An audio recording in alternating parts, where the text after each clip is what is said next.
ces petites différences dans ma vie avaient une valeur à l'extérieur de l'école. Que, à l'école, j'étais bête, je savais pas épeler, j'étais un idiot, j'étais un drôle de homo qui portait du jeu rose. Et à l'extérieur, jeune, hein, bien avant que j'avais aucune conscience ou que je captais ma propre sexualité. Ça, c'est la chose hallucinante. Mais en dehors, j'allais travailler, j'étais chanté dans les opéras, je faisais des jingles. Je commençais à faire des jingles pour les pubs de chewing gum. Ma plus grande fierté dans toute ma vie, c'est à l'âge de 10 ans, c'est ma voix qui fait Orbit chewing gum and it's good for your teeth too. Du, du, du, du, du. Et ce petit jingle a changé ma vie. Parce que tout d'un coup, j'avais de la valeur. Tout d'un coup, je faisais un truc. J'étais pas rien. L'harcèlement, ça a recommencé. Pas tout de suite, mais ça a recommencé. J'ai changé d'école. J'ai changé d'école 2 fois après ça. Donc, la liste des écoles, elle commence à être un peu longue. Et là, quand j'ai 14 ans, 12 ans, 13 ans, vraiment 13, 14, 15, c'est là où ça devient presque violent. Jusqu'au point où j'ai la permission, une chose non dite, entre tous les profs. Ils disent « Ok, Mika, il arrive toujours un petit peu en retard. » Et personne ne disait pourquoi. Parce que la vérité, c'est que on était sur un campus, donc un campus en anglais, c'est notre école a été divisée dans la ville, au plein centre, dans plein de différents bâtiments. Il faut aller marcher dans la rue. De temps en temps, ça prenait 5-6 minutes d'un bâtiment à l'autre, entre une classe et l'autre. Et si je marchais avec ma classe, j'avais un bleu, où j'avais une canette de Coca-Cola versée sur ma tête, ou un sandwich dans ma gueule, ou sur ma veste, ou pire. Donc je marchais pas avec les autres enfants, parce que c'était même pas une option. Pendant tout ce temps-là, et avec le soutien d'une famille superbe, et avec des profs qui m'ont changé la vie, qui m'ont vraiment dit qu'il y avait une autre manière de regarder le monde autour de toi, j'avais aussi cette idée qu'il y avait la possibilité pour les gens normaux d'avoir un super pouvoir. Et pour moi, c'était mon piano, et c'était la mélodie, et c'était le chant. Et je me suis dit, si je peux dire ce que j'ose pas dire dans la vie de tous les jours, à travers une chanson, avec une mélodie, peut-être quelqu'un peut m'écouter. Peut-être j'ai une voix. Et donc j'ai développé ça. Et ça m'a donné ce sentiment, encore une fois, d'avoir une certaine valeur, de ne pas être zéro, de ne pas être rien. Et ça m'a donné toujours ce courage, quand c'était difficile, de savoir qu'après, peut-être il y avait une autre vie. Je pense que maintenant, je regarde toute cette période. Est-ce que j'aimerais bien changer ce qui s'est passé? Absolument. Ça aurait été beaucoup plus facile. Est-ce que je suis conscient que les différences que je sentais, et mes propres différences, en dehors et après, devenaient une valeur? Oui. Ça, j'en suis sûr. Donc, je vais juste vous dire un truc. Il y avait une période où tout d'un coup, l'harcèlement est arrêté. D'un jour à l'autre. Ok ? Comme j'avais beaucoup de problèmes par rapport à la sexualité, j'ai formé une amitié avec une prof. Elle s'appelait Lindsay Turner. Elle était assez radicale dans une école assez conservateur. Et elle me regarde, elle me dit, écoute, tu sais, pourquoi tu ne vas pas choisir tous tes potes ou tous les gens autour de toi qui ont une autre perspective sur la vie? Et ensuite, vous vous exprimez dans un magazine. Je dis, ok. Et qu'est-ce qu'on va l'appeler? Et j'ai dit, on va appeler le magazine Rose. Parce que Rose, c'était la couleur des rugbyman de mon école. Donc Rose devient le nouveau magazine. On fait ce magazine, on commence à publier les articles sont repris dans les journaux de Londres, et on est encore une fois presque renvoyé de l'école.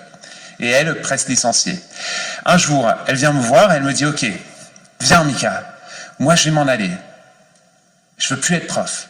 J'ai toujours rêvé toute ma vie que je pouvais réaliser du théâtre. Je dis, mais c'est dommage, si t'es pas prof, on a un problème, parce que franchement, t'es la meilleure ici.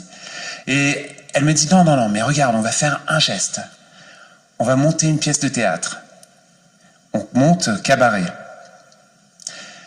Et elle me regarde, elle me dit, tout ce que tu oses faire, que tu n'as jamais osé faire devant tes collègues, tu vas le faire, et ensuite tu vas partir. Vas-y.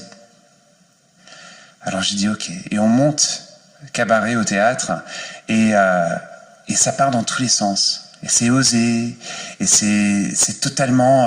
je me sens complètement libre, je m'exprime. Mes autres amis, tous mes collègues de classe qui sont aussi dans la musique, qui veulent s'exprimer, on exprime un truc. Et du jour au lendemain, avec ce geste, l'harcèlement est arrêté, complètement.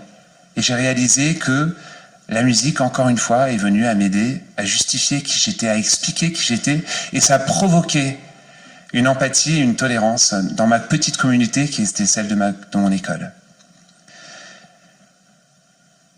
Je pense que c'est pas facile d'avoir votre âge. Qui a 12 ans? Ok, c'est très difficile d'avoir 12 ans. Qui a 15 ans? Et qui a 18 ans? Ouais. Je pense que vous êtes super courageux. Je pense que le monde aujourd'hui est encore plus compliqué qu'avant.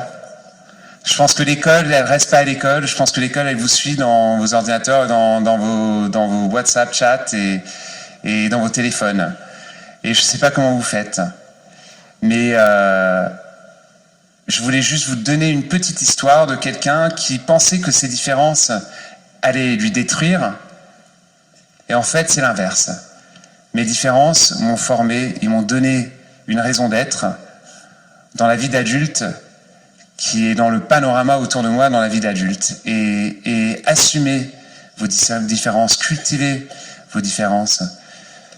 Faites-le dans votre communauté et soyez fiers. Car c'est cette fierté qui va vous donner le courage de vous exprimer dans le monde d'adultes, qui est un monde assez fou de temps en temps. Donc voilà, ça c'est moi, c'est juste ma version, vous allez tous faire la vôtre, et je vous souhaite seulement des belles choses, je vous souhaite des shorts roses, des cheveux rouges, et si vous aimez le noir, je vous souhaite la meilleure vie de goff du reste du temps. Bon, voilà, j'ai jamais exprimé ce que je vous ai dit, mais pour moi, c'était important de le faire. Et juste maintenant, avant de partir, si quelqu'un veut me poser une question, moi je suis le preneur.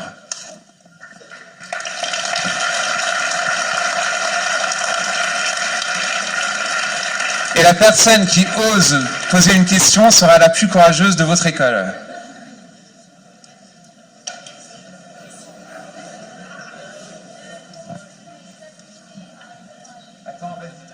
Est-ce que vous avez déjà pensé à écrire un livre dessus? À écrire un livre? Oui. Non, mais j'écris des chansons. Oui, mais une chanson dessus? J'en ai écrit beaucoup. J'en ai écrit pas mal de chansons dessus. C'était aussi une manière de transformer ça, la transformation, de métaboliser tout ça. C'est sûr, mais c'est une bonne question. C'était un moteur pour écrire des chansons au tout départ. Ouais.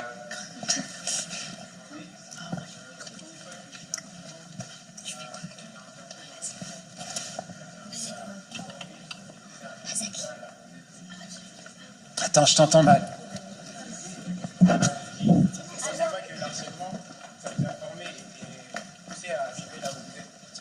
Parce que sans l'harcèlement, est-ce que vous pensez que vous serez devenu un chanteur?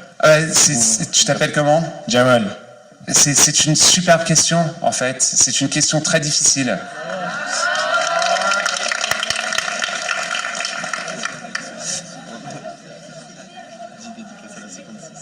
Et pour répondre,